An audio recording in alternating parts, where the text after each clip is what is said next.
Good afternoon and welcome back. I'm Marcus Peter. To the great dismay of many people in Michigan, the Washtenaw County Board of Commissioners voted unanimously to allocate $500,000 in local taxpayer monies to Planned Parenthood of Michigan.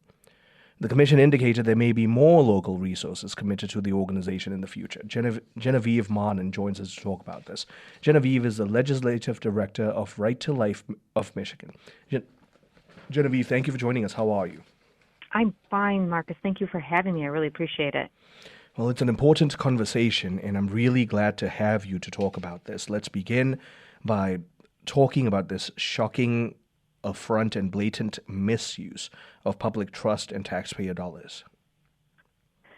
Yeah, I think that sums it up. It's brazen that they would go ahead and give Planned Parenthood, the number one abortion provider in the country, $500,000 taxpayer dollars. Can you share with us the details? So Planned Parenthood appealed to the Washtenaw County Board of Commissioners, and then it was taken to a vote. And from that, just share with us the background, what happened. Sure. So Planned Parenthood had actually gone to the governor and asked for $5 million in taxpayer money. And the governor rightly said that, she's not in charge of allocating, funds, that they should seek, something from the legislature.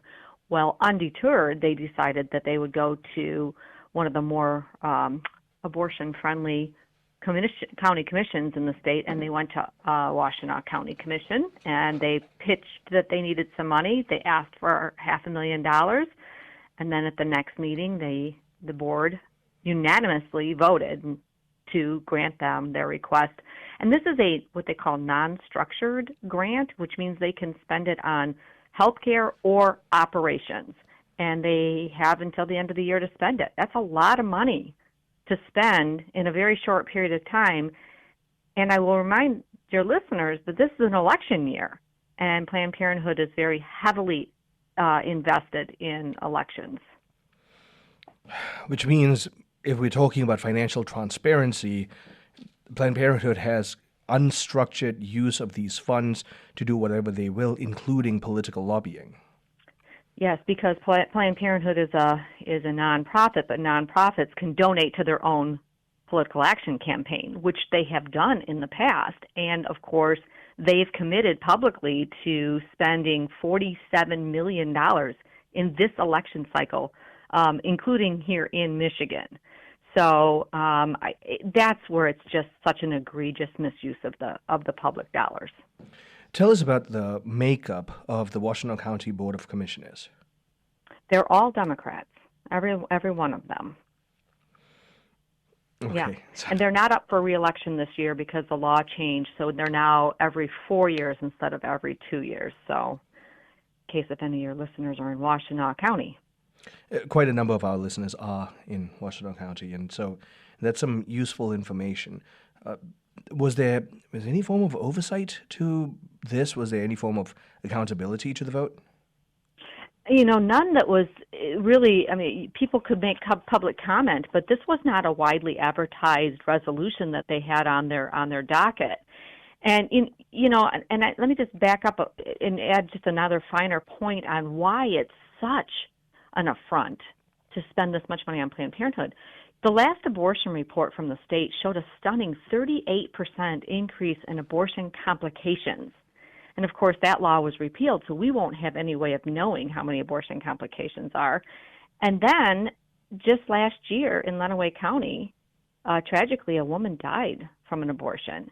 And, of course, that was not in the reporting from the state. That had to come to light from a medical examiner's report. So this organization is getting our tax dollars with this background. And that's only the cases that we know have been reported.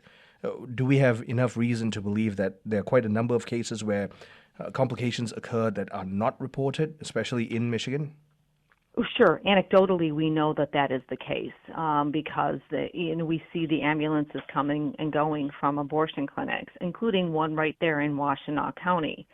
So, but again, it's not just the fact that this is a danger to women, and we are not made aware of those dangers now that we don't have abortion reporting. And of course, there's no clinic licensing any longer, no health and safety standards. That law was also repealed.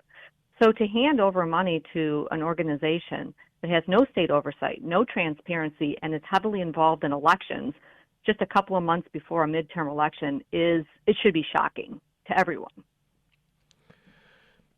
So, based on this conversation, it becomes very clear that this was questionable governance.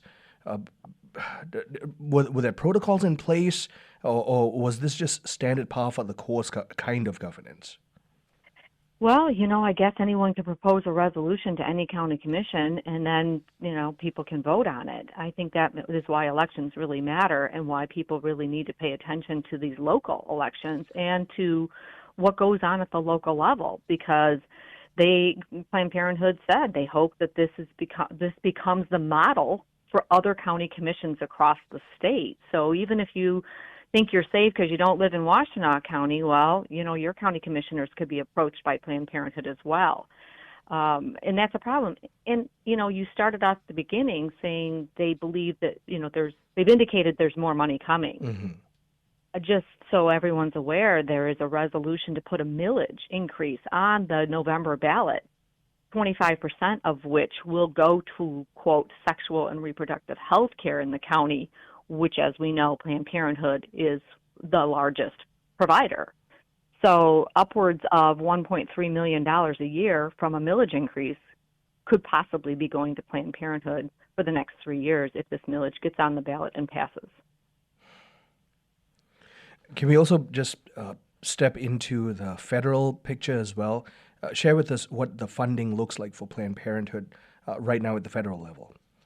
Yes, thank you for bringing that up. There was the One Big Beautiful Bill that was passed last year, and there was a funding moratorium on Medicaid for going toward large abortion providers, including Planned Parenthood.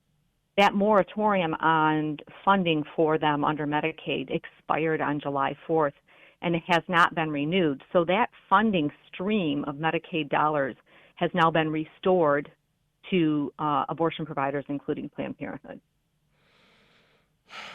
And all of this is not only tremendously disheartening. What are some of the things that listeners can do to engage in this conversation? Absolutely. That's a great question. Number one, you can go, if you want to make sure you're voting for pro-life candidates, including at the local level, Right to Life of Michigan has a ballot generator, rtl.org/vote. You can see who's been endorsed. But more importantly, August 5th is the next Washtenaw County Board meeting. And that's where they will be meeting to vote on whether or not to put the millage increase on the ballot. I can speak for myself, and I'm sure your listeners are also feeling the pinch. Property taxes are very, very high already. So to increase that, that's enough of an argument right there from some listeners. They might want to show up and voice their opinion. And we will make sure that information makes it in the description of today's program, because we do have to show up. One of the best ways we can put pressure on our elected leaders is to show them that we are invested in the way they are leading, because they have received a mandate from the consent of the masses, and we've received it from Almighty God. So there must be some accountability to this. Correct. I think people get busy. We're all busy. We have families. We're doing our thing. We're doing our job. And going to a county commission meeting on a Wednesday evening at 7 is not what everybody wants to do. But then when they don't get pushback, they don't get feedback, they go ahead and do things like this. So the next Board of Commissioners meeting is Wednesday, August 5th at 7 p.m. In Ann Arbor. So if people want to know, they can get a hold of us at rtl.org. Or you can call me, 517-487-3376, if they need more information. Well, Genevieve, all of that information will be in the description today. Thank you so much for your time and the good work you're doing. Thank you so much for having me. Appreciate it. My guest has been Genevieve Marnon, Legislative Director for Right to Life of Michigan. And we've been talking about getting involved, especially in Washtenaw County, as it pertains to not just the millage ballot, but also just generally funding being given to Planned Parenthood. Stay tuned. I'm Marcus Peter.